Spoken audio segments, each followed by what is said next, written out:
Welcome to Watch the Bookerman and to the final episode of October 2001, and fittingly this week's episode will feature Halloween Havoc. Next Wednesday is the 31st of October, so happens to fit nicely with having another special episode of WCW Nitro. And what I'm going to do, because I always forget to do it, is actually pre-book the matches in game just so that it shows up nicely when we get there. And this is actually the second time that I've recorded this intro. I did the full week through to Nitro itself, and then once I went out of the game and came back in it, I was ready to book Halloween Havoc. And for some reason, well, I know the reason, I didn't have autosave on and I forgot to save when I exited the game. It normally autosaves, so I didn't think I'd have to. But yeah, that's a bit of boring detail for you there. But last time I hadn't actually pre-booked the matches, so yeah, a blessing in disguise. I also had Bob Sapp going off to train for a MMA fight in a couple of months, so it might be the case that that doesn't happen. Again, I'm trying to be transparent because I do want everything that happens in the game to sort of translate to the save, and who knows, something much worse could happen in the next 7 days, so we'll advance through and see if there's any interesting stories that come out of that. But as you can see on screen, it is a really strong card booked for WCW Nitro Halloween Havoc. Just one more match to add, possibly the match I'm most looking forward to, because it's going to be a bit of a car crash, and that is Hardcore Hack against Jerry the King Lawler. Jerry Lawler's second match in the company. He has already faced Tommy Dreamer and defeated him thanks to the outside involvement of his debuting son, Brian Lawler, but it seems now the power dynamic in this storyline has switched towards that of the so-called Extreme Outsiders. I think that's a really good 5-match card we've put together, and I think again I will, when we get to the show, take off the match ratios just so that it doesn't screw with the show. I think it's okay that because we've presented it as a pay-per-view style episode of Nitro, that we do sort of go out of those boundaries, and I will actually check the products and make sure that I'm not above the product settings. So yeah, I'll make sure that we're not over 70% basically wrestling on the show, just so it keeps in line with what our fans should expect from our products. But we'll just go through now and see what happens in the week between the previous episode of WCW Nitro, which was a fairly run-of-the-mill go-home episode, you could say, and this big special episode that's going to feature the Road Warriors challenging for the WCW World Tag Team Championships. And we do have a decision here on Friday the 26th of October, and it is Juventud Guerrera signed now to 6 months, which will bring his stay to a minimum of 9 months. He's not caused us any issues in the back, so I'm more than happy to keep him for another 6 months, and if anything happens then we can always release him. That's something that I'm actually looking at a bit more actively at the minute. I've throughout the save sort of said I'm going to wait till January to decide who gets cut after Starrcade 2001. I'm thinking there might be a couple of releases before then, people who have sort of ceased to serve their purpose, and when storylines involving certain people come to an end, I will be basically asking feedback. Do we release this person, or do we have an idea for them that maybe a viewer can suggest that will translate well to WCW Worldwide? We do have a signing coming in for this week's episode of Worldwide. Interesting time in that it is a 1-year exclusive written contract for Little Guido. He's somebody who doesn't have any known personal issues or anything like that, so he's somebody who I'm quite confident to give a 1-year deal to, because I think he has potential. And the key factor, I think, Super Crazy and Tajiri already on our roster. If we can run that triple threat at some point, it would be really great to see. And that's where we're building this undercard with Cash and a lot of the ex-ECW guys. You will see probably parallels as we go into 2002 with the TNA X division, because I've just been trying to sort of watch matches from this time with guys like Guido, Super Crazy, Tajiri, Kid Cash, a lot of the in-ring guys when it was obviously a time dominated by big personalities and muscle-bound wrestlers. Bob Sapp takes an MMA fight, so that did happen. Maybe it's preset into the game that he takes that, but in a couple of months that means we will be losing Bob Sapp, and we held a house show and they're not doing very well, so I am going to look if I can see anything from the financials when we get to November 1st and decide whether it's worth having our wrestlers competing more and more, or it's better to just have them work once a week and basically not lose more money by running shows that aren't profitable. But that's something I'll look at. We've lost money month on month since the start of this save, mainly because we've not had pay-per-views, and I think December and then into 2002 will change that. But we'll do the sort of financial analysis either at the end of this episode, which will be November the 1st, or at the start of the one that follows. Brian Lawler becomes the International Cruiserweight Champion. Interested in him as a sort of agitator in the Cruiserweight division, perhaps. Him v Sugar Shane, does that have a bit of a ring to it? Of course, it could be the case that Juventud Guerrera becomes the Cruiserweight Champion this Wednesday, especially with his partner also signing to a 6-month exclusive written ironclad contract. Do we need to apply? I'm going to say no, because I don't think that'd make a difference either way, because he's already on our roster. The Funkster, that was a short-lived run, so he's got in my bad books by working for the WWA and only worked probably 2 or 3 matches for him, so not the smartest decision. Oh, no, he's probably got a little bit of money out of that, so I'll give him credit. He must know his cards marked in this company. Corino has signed a one-night deal with ECCW, but he is now, of course, under an exclusive written with us. I was just checking then what the situation was. It's because we're in that alliance, of course, and because he holds the NWA World Heavyweight Championship. That's just reminded me, actually, thinking of other companies, there's something that I want to look into. I've sort of had a quick look through the promotion screen, and it's just something that I spotted, and then I did a little bit more digging. Luckily, it was like a 5-minute thing in the last video, but obviously that version does not now exist, so yeah, you're seeing the short version, and that is that Turnbuckle Championship Wrestling were in $200,000 of debt. Of course, they're owned by Dusty Rhodes, who is on our roster, so you can almost say there's already a link between us and this other company. And when I went on Attempt Takeover, I was able to do that, and that would mean that, as I'm not currently able to get a development territory at our size, this would be the loophole, the workaround, where I could then send some of our less polished wrestlers down to developmental. It is something that I'm wanting to do, and if I'd known I could do this before I got a B show, maybe things would have shaken out differently. But there is also, I believe, is it Memphis Championship Wrestling? There was one other company that was willing to sell to us. I think they've got a deal with the WWF, so that should be okay for them. NWA Wildside, which again, I think they did serve as the development for WCW when they were in existence towards the end of 2000. So I'm wondering if people think it would be better to take over NWA Wildside, and obviously the link of us having the NWA World Heavyweight Champion would be interesting, or would it be better to take over a company where we basically have somebody on the roster and there's that existing link? Of course, Dusty Rhodes was a big part of NXT when it came around in real life, so could be interesting to see how he develops a new generation of talent. Just looking there's quite a few morale issues, an unhappy locker room, but I do like that. To me, that's got to be part of the game. I could just throw $10,000 at each of those and I'd have a happy locker room, but to me, the idea that somebody's going to come and request their release because their booking isn't good enough, that really suits me. And I think in reality, maybe giving them a bonus would help, but I think it's a bit of a workaround rather than actually dealing with what the game throws up, so I'm not going to throw money at it. I say that if I end up in a situation where DDP and Booker T look like they might want to quit, then we will throw money at them. But people like Kanyon and Billy Kidman, Buff Bagwell, I think we accept they might have legitimate gripes, and if it comes to us needing to do something to sort out their morale, then we'll deal with that as it comes. Vince and Stephanie McMahon at loggerheads, interesting to see. We've seen that a few times now, the tension in that family since Shane McMahon left. Who knows, maybe Stephanie McMahon and Triple H may be the next ones to make the jump to WCW, and Vince left sad and lonely on an island of his own. But we will now go into Halloween Havoc. Nobody gets the night off, that's not how we do things, and because I've already been through this, I remember that we were in the Midwest, so I'll pick the best option, and we are at the Black River Coliseum for a spooky episode of WCW Nitro. Again, I think I got some pretty decent creative ideas last time, so I'll see what we've got stored to start with. We've got one creative finish, I'll probably like another there. I'll go for a creative finish and an angle, and then I think I will do a character idea so that we can use both of them on tonight's show, and we'll see what's left over after that. So spend our creative energy. It's always good to have a creative finish. A safe bet for Lance Storm. Not sure when he's next due to win a match, but we'll keep that in the bank. Perfect, an angle idea with no issues. And then I'm not a fan of gimmick ideas personally, so I'll see if we can get one character idea. Sean O'Hare, fair dues, happy with that. And a storyline idea that is likely to succeed. So a really, really successful night. More successful than the previous one, I think. And we have 11 points left over.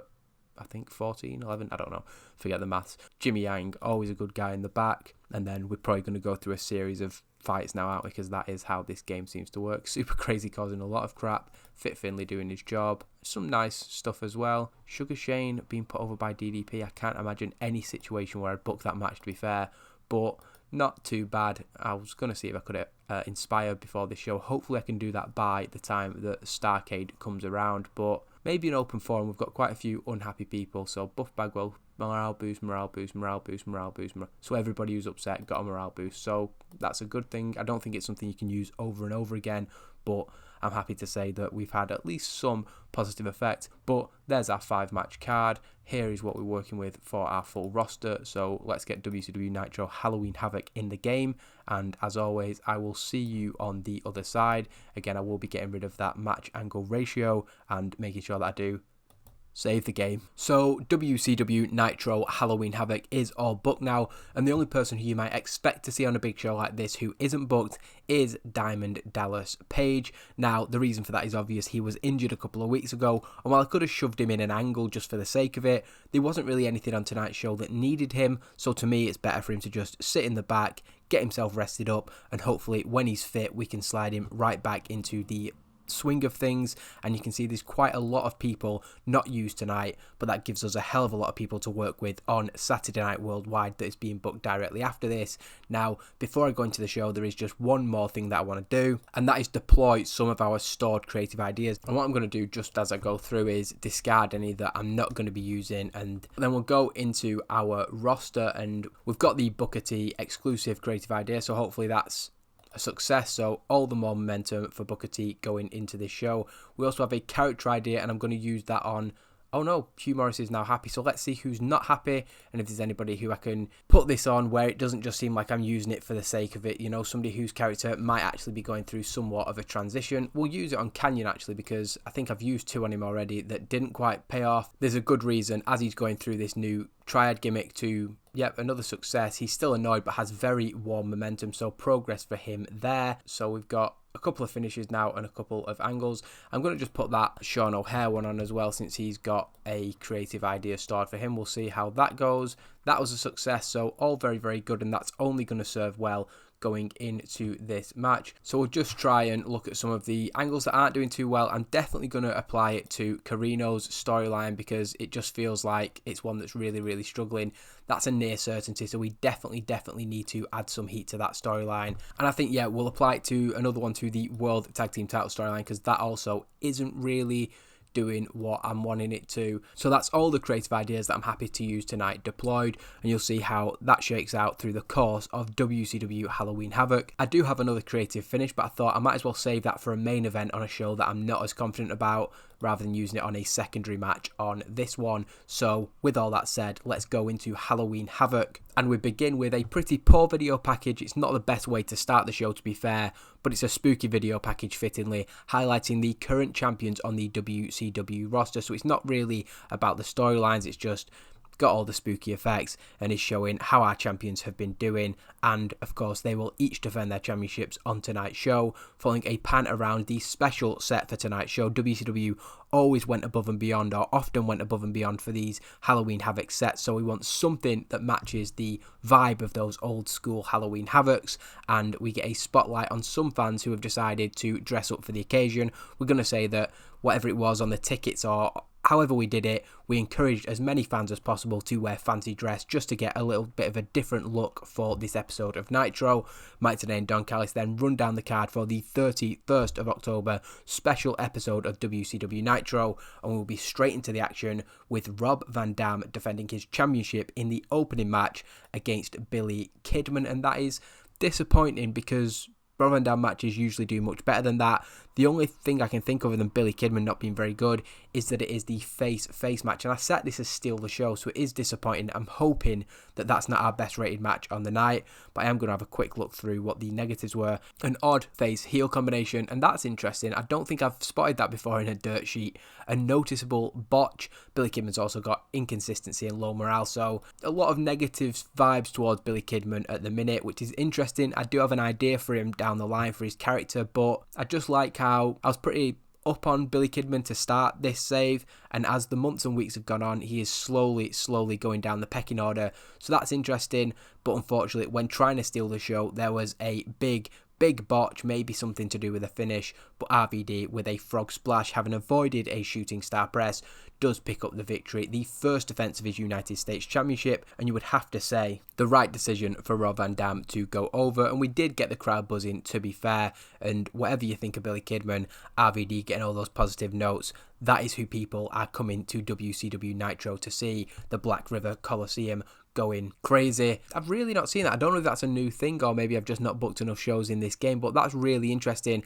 RVD having to be calmed down by Arn Anderson because Billy Kidman, who injured Chavo Guerrero with a botch, seeing how this affects Billy Kidman's morale, but this can only put him even worse in the bad books considering, well, RVD's basically my star guy and we need to do whatever we can to keep him happy. After the match, following a hard-fought victory over his opponent, who had pursued this match for some time, RVD offers a handshake to Billy Kidman. Now, he probably wasn't in the mood for doing that, so surprised he didn't go off script, but a sign of respect because Billy Kidman in the match did take him to his limit.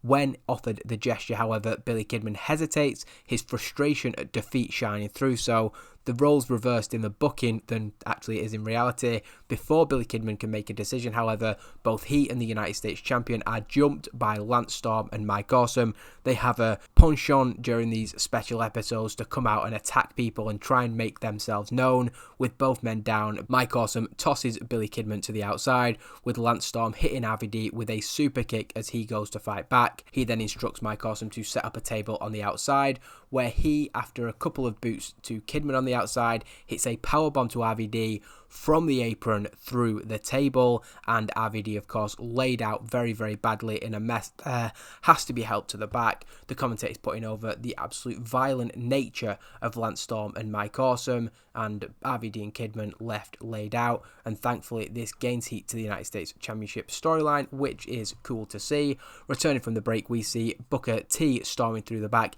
He is looking for Lance Storm and Mike Awesome, and of course he's fired up. He just saw RVD be attacked, that's his friend, and he wants to get his hands on him. However, he is stopped in his tracks by Jet and Kanyon. He tells them to get out of his way. He's going to deal with them later. He's got other business to deal with right now, as well as preparing for the World Heavyweight Championship match. As Booker T tries to barge past, he is jumped by Big Van Vader, who was laying in wait. The three men then significantly weaken the World Heavyweight Champion ahead of his defense against their triad cohort Kurt Hennig. The attack ends with Vader running at Booker T up against the wall, squashing him between his 400-pound frame and the concrete. My spelling in that angle is absolutely terrible. I obviously wasn't paying attention when I booked that, and it's not a great segment either, so disappointment all round, but it is what it is. Unfortunately, a pretty poor promo here from the Road Warriors. Hawk not doing well without a script, but the storyline idea was a success, so hopefully that means overall we've gained heat to the storyline. I don't know.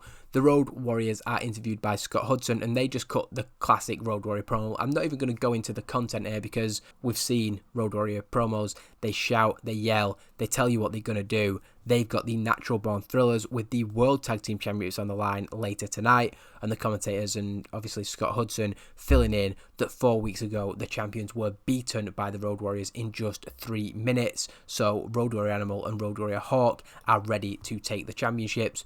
Returning to ringside, the commentators put over the absolutely chaotic start that we've seen here to WCW Nitro Halloween Havoc, and things aren't going to be slowing down anytime soon, as the second match of the night will be contested under Extreme Rules. The one difference to the rest of the night is that these underhanded tactics, they're not only legal, but they are encouraged in Extreme Rules. They then introduce a recap package which looks at the entire story really. This has gone back from the start of the save. The Extreme Outsiders in WCW, Hack and Tommy Dreamer, ran roughshod over their chosen enemies, which didn't sit well with one man in particular. That was Jerry the King Lawler on commentary. After he'd spent weeks and weeks complaining and running the extremely crappy wrestlers down, he finally acted, costing them the World Tag Team Championships, or their shot at beating the Natural Born Thrillers. They are the only other team aside from the Road Warriors who have taken Palumbo and O'Hare to their limit. Needing protection after angering the pair, Jerry decided to build the King's Court, first recruiting Sir Nelson Knight and then bringing in his son Prince Brian Lawler. He defeated Tommy Dreamer and gained a reluctant Jester in the process, but as things escalated in the following weeks, Tommy Dreamer was relieved of his duties and basically fired by Jerry Lawler. As it transpired, they held Brian Lawler hostage, who isn't here tonight for good reason, and he's going to return to commentary next week, and the rivalry ends tonight because essentially the way we've gone with the storyline is that Jerry Lawler has got himself into deep and now he wants to run away with his tail between his legs. Now Hack and Dreamer are unlikely to let that happen. It's a decent match. Jerry Lawler in particular doing well. I'm going to check the road agent notes for what type of match this was. So mayhem, so maybe we covered up Jerry Lawler's weaknesses there, and that allowed the rest of his abilities to shine. The booking is that Sir Nelson Knight tries to get involved, of course, but Tommy Dreamer can quickly come out, equalise the threat, swinging a steel chair at him, and they brawl away from the ring. So we once again end up in a situation where it's just Hack and Jerry Lawler, but Hack is the one in control, and we have Jerry Lawler begging him off, fending him off. Again, we're putting it across that the power dynamic was always with Jerry Lawler until very, very recently, but now when he finds himself one-on-one with Hack, it's very, very different. Now, Prince Brian Lawler not here tonight, having been scared off by, well, to be fair, the horrendous situation he was put in last week. However, when Hack has the Singapore cane ready to absolutely punish and bury Jerry Lawler once and for all, Hugh Morrus comes in and lays out Hack, using his sizable weight, splash into the corner, and then hits the moonsault. He then drags Jerry Lawler over Hack, not the pile driver it says there, in 8 minutes and 21, and having lost a jester last week, it appears that Jerry the King Lawler has gained a new one, the Laughing Man, joining the King's court, and of course there is chaos in and around ringside, the weapons, the debris, everything creates a chaotic scene, and Jerry Lawler is barely conscious, having been beaten to a pulp by Hack. Hugh Morrus shoves the referee away, having been the difference maker, and helps prop the King up, hugging him from behind so that he doesn't look quite as lifeless. Is it Weekend at Bernie's? Laughing maniacally. So again, it's about the visuals with Hugh Morrus. He's got Jerry Lawler kind of one eye open, looking absolutely dazed and out of it, and Hugh Morrus at the side of him laughing like an absolute maniac. Mike Tenay dubs as the King's twisted jester, yet another card up the sleeve of the King. Whenever we think he's in a situation that looks dire, he always has a plan B. Don Callis questions whether it'll be quite so easy for Jerry to return to the booth next week after what we've just seen, but I guess the contracts were signed that said there would be no contact between Jerry Lawler, Hack and Tommy Dreamer going forward, so we'll see how that looks as the weeks develop. But we then go into the office of Shane McMahon, and he's looking particularly stressed. That's just a whole other situation for him to deal with that we've just seen happen. But Arn comes back and tells Shane that Lance and Mike are dealt with.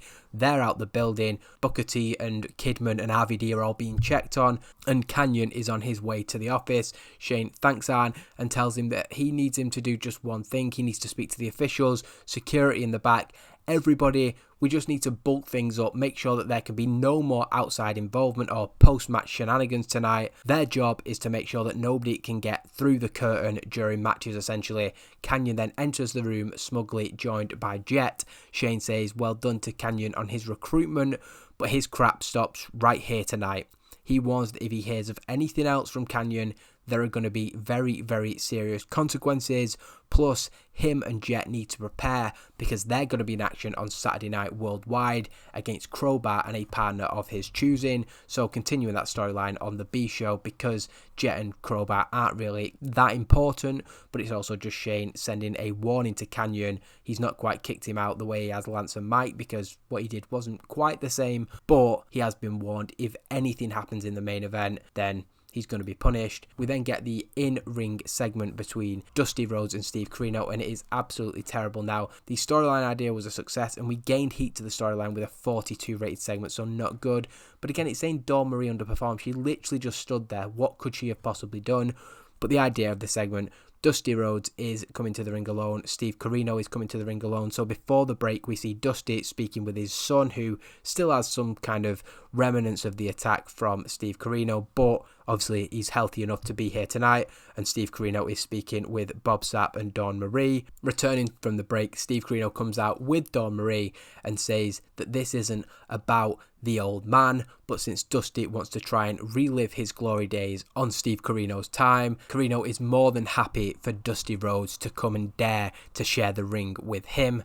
Dusty Rhodes does come out. Basically, it's an unscripted promo. They both do well unscripted, actually, which makes the poor rating of this segment even more concerning. If you look at the individual parts, not even one individual part was any good. Dusty Rhodes comes out and he's putting over the history of the NWA World Championship, why it means so much to him, and why he's disgusted to see what Corino has done with it. He's fought Steve Corino before. He knows just how tough he is. There's no damn question about that. But what makes him sick is how Steve Corino acts as the NWA World Heavyweight Champion. We also have Dawn Marie there just so Dusty Rhodes can throw some barbs and comments at her that hopefully get something of a reaction from the crowd.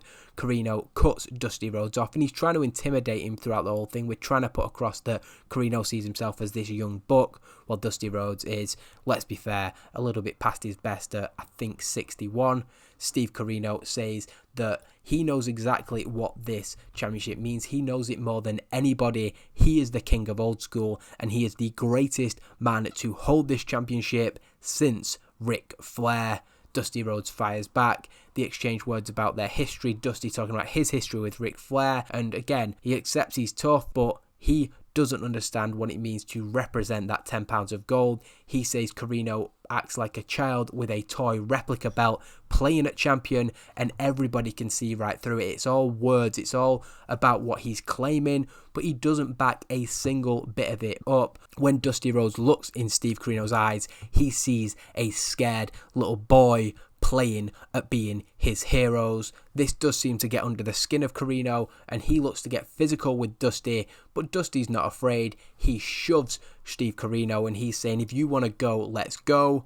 Dawn Marie, however, gets on her knees and hits the low blow. Then Steve Corino takes control. He lays into the American Dream until Dustin Rhodes can make the save. The Natural is able to clear the ring of the NWA World Heavyweight Champion. Bob Sapp coming out to the top of the ramp to collect and take Steve Corino away after Dustin Rhodes leaves him in a pretty bad way, and he takes a microphone himself and challenges Steve Corino to a one-on-one fight next week. He's feeling better after the attack a few weeks ago, and he is ready for Steve Corino. So a potential big showdown next week on WCW Nitro.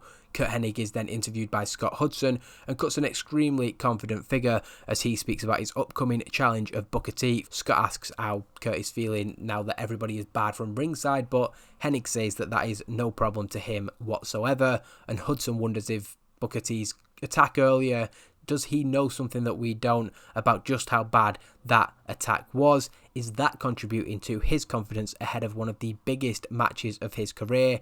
But Curt Hennig says that it makes no difference to him. He came back to WCW for one reason and one reason alone.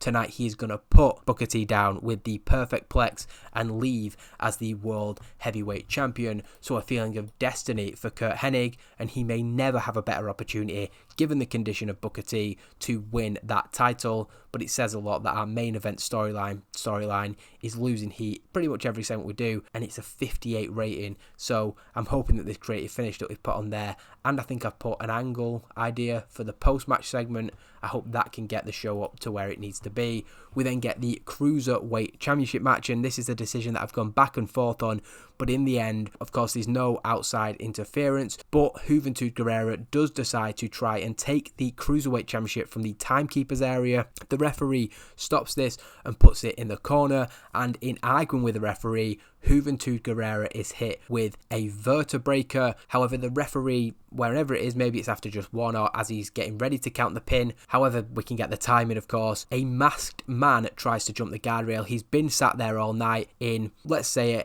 it's a Rey Mysterio mask, but you can probably tell from his shape and his figure that it's not actually Rey Mysterio. He jumps over the guardrail, and the referee, sort of, his instinct goes in when a fan jumps over the guardrail. The instinct has to be to protect the competitors. So we see that Sugar Shane has the visible pin over Juventud Guerrera, but cannot do it as this masked man's trying to come in.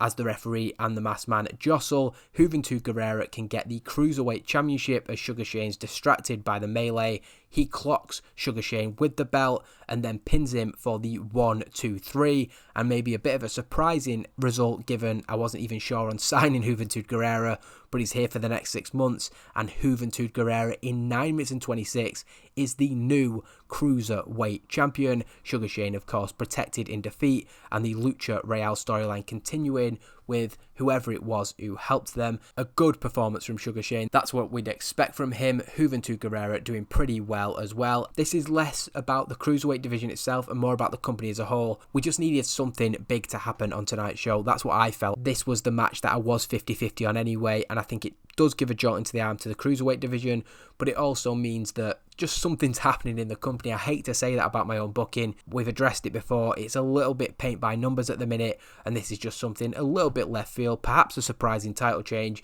and sometimes that is what you need, but a really good high spots rated match, and I'm definitely happy with a 67 rating for that. I think that might be the best thing on the show so far.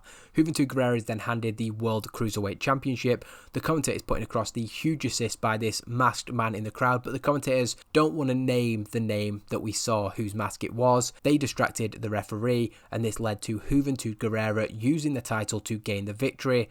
Don Callis says that he certainly recognised the mask that the man was wearing. Could it have been that guy? But Tenay plays it down. He's saying it's absolutely ridiculous. That man wouldn't do that, and let's be honest, it didn't really look like him in terms of size and shape, but Don Callis is trying to feed the conspiracy. Maybe with the history he has with those fellow luchadors, maybe it was. Joining Juventud in the ring with a big smile on his face, we see Psicosis come to the ring, but it's obvious, therefore, because of the timing, that it wasn't him in the mask. We don't want there to be any question that it was Psicosis. We want to definitely know that it wasn't him. The commentators are confused, but one thing is clear. We have a new Cruiserweight champion, and hopefully some intrigue as the Cruiserweight Championship storyline continues. Heading to the office of Shane McMahon, RVD is shown to enter the office of RVD, and we're kind of putting a crosshair from Shane. He shouldn't even be coming here. He's in a really, really bad way, and he demands he gets his hands on Lance Storm and Mike Awesome after their attack earlier tonight. Shane is kind of in disbelief that Rob Van Dam is even able to stand, and that's why he can't give Rob what he wants. Not anytime soon. He needs to make sure that he's okay, but next week it's going to be Billy Kidman versus Mike Awesome. So if RVD is able to make it to next week's show, he wants him on standby in case Lance Storm tries anything himself. RVD feels this isn't enough. He wants Lance Storm, but before Shane can relent, the two men are interrupted by Buff Bagwell, who walks into the office in a Superman fancy dress costume. Shane McMahon and RVD are equally confused as Buff asks, "Where's the party at?" The Great American Bash had a backstage party, and Buff seems to have got the idea from somewhere that there was a Halloween party here at Halloween Havoc. Shane McMahon laughs at Buff, asking him who told him there was a party tonight. Buff says that doesn't matter. He wants a new contract. They both happen to be here. It must be fate. Let's see if we can hammer something out. But Shane tells him that that's not happening tonight. But if he keeps up the good work they've been seeing on Worldwide, then maybe a contract could be on his way to Buff Bagwell. Buff seems pretty pleased with this. RVD, annoyed by the interruption, tells Buff he looks like a complete idiot and storms off. Buff kind of doesn't think he does. Buff thinks that in his tight Superman outfit, actually, he looks pretty damn good, and he walks off with a smile on his face, despite not quite getting what he wants. The twisted jester Hugh Morrus is then shown in the back with Jerry the King Lawler and the King's Court. Prince Brian Lawler seems to have come out of hiding now that there is that extra protection from Hugh Morrus. Hugh thanks the King for showing him the light and leading the fight against the Extreme Outsiders. Jerry Lawler didn't have to offer him a place in the King's Court.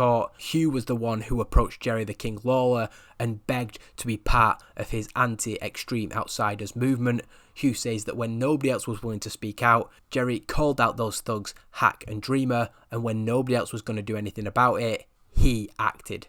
Now, he is here to ensure that Jerry Lawler can take his place back at the commentary position, and Hack and Dreamer aren't going to get anywhere near him.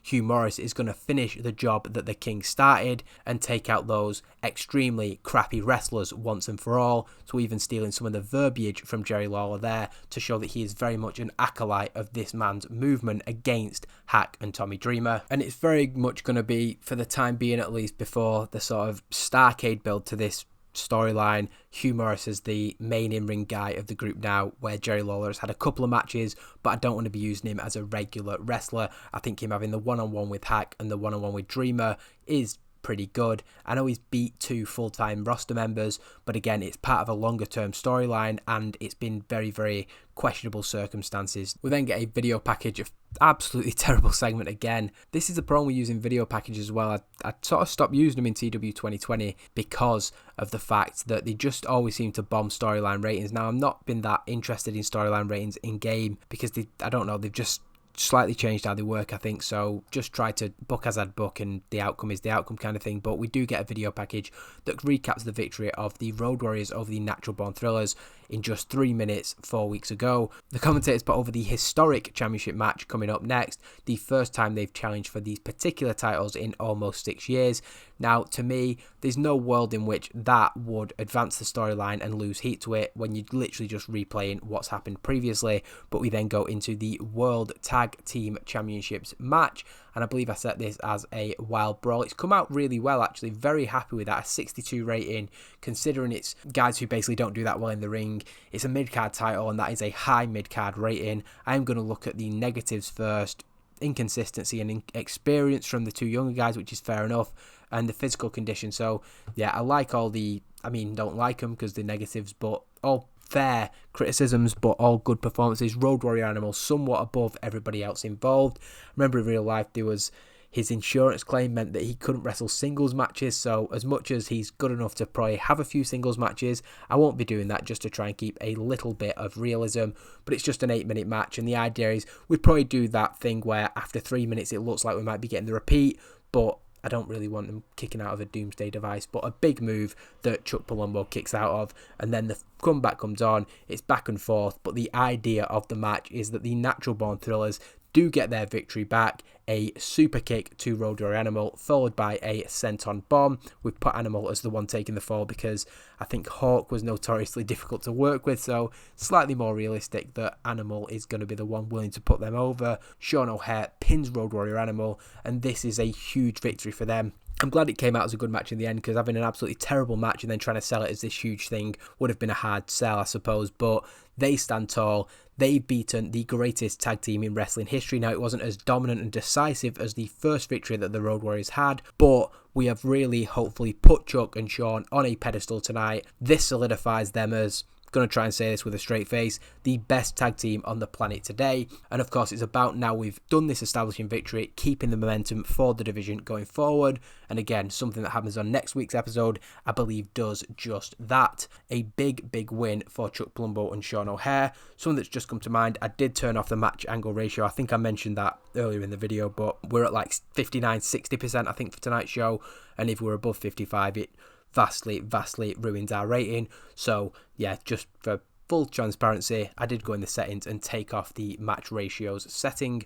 We then get a much better interview from Steve Corino, just being interviewed on his own. So yeah, it does make me question Bob Sapp and Dawn Marie as part of the act. Even Dawn Marie, I think if I just put her as his manager and not put her in angles, then that kind of more accurately represents what we're going for. And Bob Sapp's off in 2 months, so yeah, nothing to worry about. But Steve Corino cuts a really good unscripted promo. I didn't know that I'd unscripted him, but it's worked out well and gained heat to this really bad storyline. So really happy with that. Interviewed about the challenge made by Dustin Rhodes earlier. Corino accepts the challenge. He's not just going to beat Dustin Rhodes, he's going to make an example of him. He's going to embarrass him in front of his daddy. However, Corino adds that the match will not be a sanctioned NWA World Heavyweight Championship match, but he says that is something that is completely out of his control. He's spoken to the NWA, and they don't want somebody like Dustin Rhodes, who hasn't earned a championship shot, to get a shot at that belt. Funnily enough, he was willing to defend it against David Flair, so a little bit of inconsistency there from Steve Corino, and we'll follow that up. Did the NWA really make that decision, or was that something Steve Corino requested? Coming out before the main event, an angle that I've literally put in to try and boost our rating. I'm going to be honest, it's an 84 rating. Shane McMahon addresses the absolute chaos that's been WCW Nitro Halloween Havoc. He feels like he has to say something, that's how crazy it's been. He reiterates that if anybody not involved in the match gets involved tonight, there's going to be serious consequences, and warns that with a star card, I really can't spell, Starcade around the corner, that would not be a smart move. However, to focus on the positives before we go into this main event, Shane McMahon announces that next month's episode of WCW coming up from the Hammerstein Ballroom, tickets already on sale, will be the why have I put first? The last TV special before WCW returns to pay-per-view, as we go uncensored in New York City, and this is sort of going to be unofficially a bit of an ECW, not tribute show, but an inspired by ECW show. That's what I'm going to go for. Uncensored, I think, is the ideal event that's already in the WCW calendar to do this, because it is going to be no rules. Whatever happens in the Hammerstein Ballroom, we're just going to let the wrestlers go for it. So Shane McMahon on this special episode promoting the next special episode, and it is the last special before Starrcade. The creative finish was a failure, leading to only a 68 rating. Thankfully, Booker T and Curt Hennig have good chemistry and it lifts the match. It's essentially a match that Curt Hennig, we could say, dominates because of the fact that Booker T is far from 100% coming into it, but Booker does win in the end with a bookend. It's a clean victory for the World Heavyweight Champion. Curt Hennig is levels below him, I'm going to be honest, so it's not going to be something where we make it look like Curt Hennig is neck and neck with him. There is still clearly, despite Booker T being injured, that gulf in levels, and our top guy does prove himself to be better than Curt Hennig in the end. A 70 from Curt is very, very encouraging though, and when we're talking about United States Championship contenders and that level, the upper mid-card level, Curt Hennig is definitely there, but defense number 4 for Booker T, and I'm hoping that segment with Shane McMahon in it before does boost us enough that we're not skirting around the edges of a mid-60s rating. After the match, Booker T is handed the World Heavyweight Championship. I didn't want to do too much after the match of sort of a post-match attack or brawls or anything. Shane McMahon had made it clear that wasn't happening, and it is a hard-fought victory over the Triads Curt Hennig. As for the commentators, they sign off on the show, putting over Halloween Havoc, and the lights begin to flicker. They're wondering, is this part of the effect for this Halloween Havoc special? But Booker T seems a bit confused by it. When the lights come back to normal, nothing appears to have changed. Obviously, you expect, if the lights are going down, somebody to be in the ring. However, as the show goes off the air, we do hear the sound of sirens blaring through the arena. Intrigue for Booker T, and hopefully for fans and for viewers. A 73 with our increased popularity in 8 regions is something I'm very happy about overall. Nice Guido and Steve Corino, 2 old ECW comrades, getting along well, and I'm just going to check after that show how our storylines are looking. So Buff's Revenge is unsurprisingly cold. Corino's is a little cold, but I think that is up from where it was. Very hot for the cruiserweights is good to see, and these cold storylines are the ones I'm not bothered about. Very hot, it says very hot, but 63 to me isn't a very hot storyline. Hot for the Extreme Outsiders one, hot for the United States Championship, and very hot now for the World Tag Team Championship. So happy with that overall. Things going well.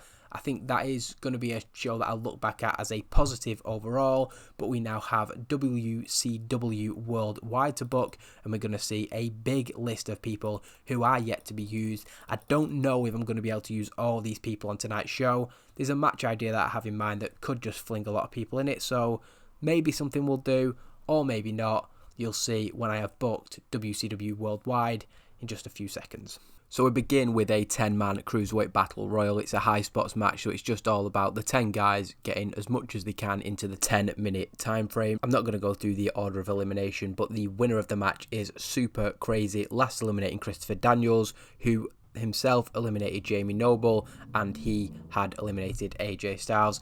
The rest was just 3 tag teams in there, so all eliminating one another. But the point is, Super Crazy stands tall. The commentators put over that a Cruiserweight Championship shot will be in the future of Super Crazy if he beats an opponent selected by Jimmy Hart next week. More often we see him teaming with Tajiri, so a big singles victory for him. Crowbar is interviewed by Paisley and introduces his partner for the night, a man that he can trust and rely on, a man who he formerly held the World Tag Team titles with, and that is David Flair. David is fired up by the opportunity and says that he will not let Crowbar down, but he does let us down in this segment as he is terrible without a script. We then get a in-ring segment, Vito coming out, and he calls out Reno, saying that the two of them need to make their peace and settle their issues before the big man arrives. Now Reno does come down to the ring but is stubborn, and the brothers begin to argue. It's kind of putting across this, it's always been like this. They're coming up to probably 30 years old, the pair of them now, and they've always bickered and they've always fought. Coming out from the back, Mike Sanders and the Peaks of Perfection make fun of the pair, Vito warning them that they won't be laughing when the big man arrives on the scene. Mike says, well, he isn't here now, and quite frankly, they aren't afraid of anybody who would associate themselves with these three Mamalukes. The three men then begin to circle the two until Johnny the Bull comes to the top of the ramp. He's sort of running down to the ring and saying he's here, he's coming right now. Mike and the Peaks stopping their tracks. They kind of look at each other. They were a bit worried, like, who is it who's going to come here? Have they kind of bit off more than they can chew? But once Johnny the Bull is in the ring, a diminutive man walks out from the back. We can see him there, Little Guido, although he's not at any point named in this segment, and this causes the heel trio to burst out laughing. They've, of course, heard stories of this big mob boss type figure coming, and it's Little Guido. The man enters the ring with Mike Sanders being the first to get in his face and just directly laugh at him. He, of course, has no fear of this man and doesn't understand why the other three men in the ring do.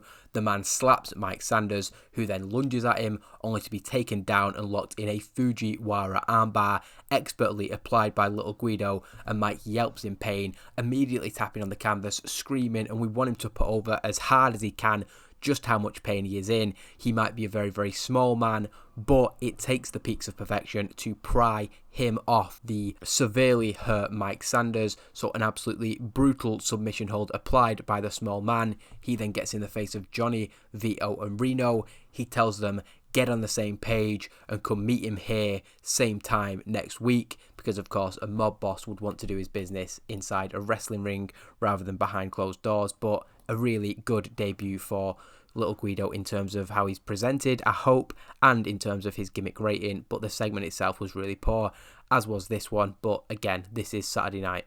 Rodney and Pete Gas then approached Johnny Swinger and Simon Diamond in the back and said it's nice to meet a couple of guys who seem to have some class around here. They were impressed by their debut.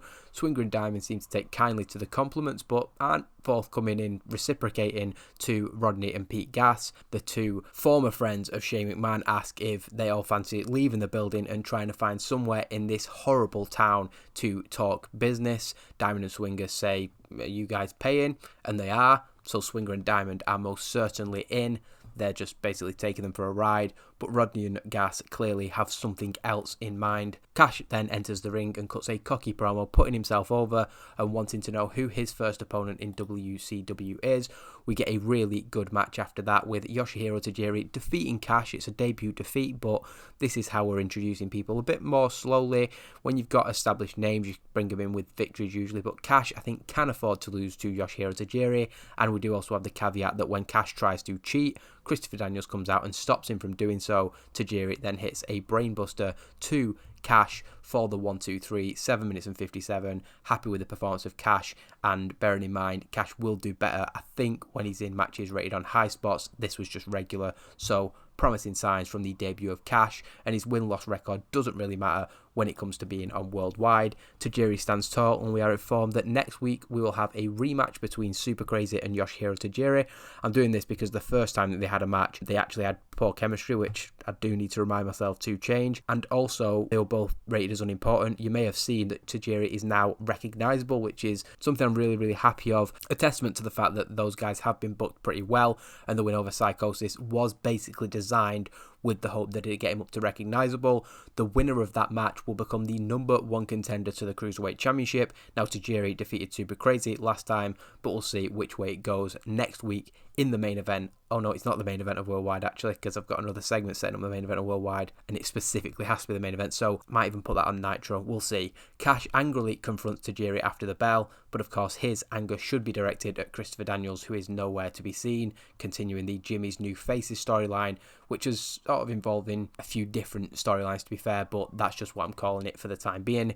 Jimmy is then shown in the back talking to Lash Lover and Kui Wee, and they look a bit down, and it's like they're having a difficult conversation, to be fair. I'm hinting essentially on the fact that I couldn't even find a place for them on a worldwide that had a 10-man battle royal on it, and they're both basically the bottom rung of the roster. Potentially it could be released in just a couple of months' time or sent to development. Coming into the room, Buff Bagwell asks why he isn't in action on tonight's show. Jimmy says that he doesn't have space for a fourth match tonight, plus he wanted to save Buff for something special he has planned next week. Shane McMahon wants to have a closer look at Buff's ability. Off the back of that conversation on Wednesday, he sees that Buff has been putting in the work, and he requested that Buff gets put in the main event of next week's show, hence why I couldn't do Tajiri and Super Crazy. If Buff Bagwell impresses in that match, there may just be a contract coming his way. Jimmy's not promising anything, but that's what it sounded like to him. Buff is delighted and tries to high-five both Lash LaRue and Kui Wee, stopping when he remembers what he did to Kui Wee last time they were together. Of course, it was probably 3 months ago now, but he basically destroyed Kui Wee in the middle of the ring. Obviously, not getting a high-five from him. Buff then leaves the room, and he's celebrating when it looks like Kui Wee and Lash LaRue have just received some pretty bad news, so not particularly good for them.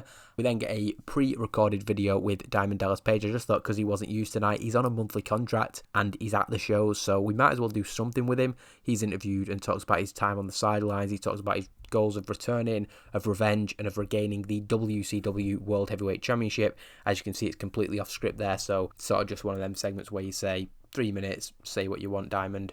While the commentators then turn attention to the main event for tonight's show, Buff Bagwell comes out for what is seemingly an unscheduled promo. He speaks inspirationally about how he has proved that anything is possible, and a man can work his way up from rock bottom, work in dark show matches, putting the ring together, and they can achieve absolutely anything.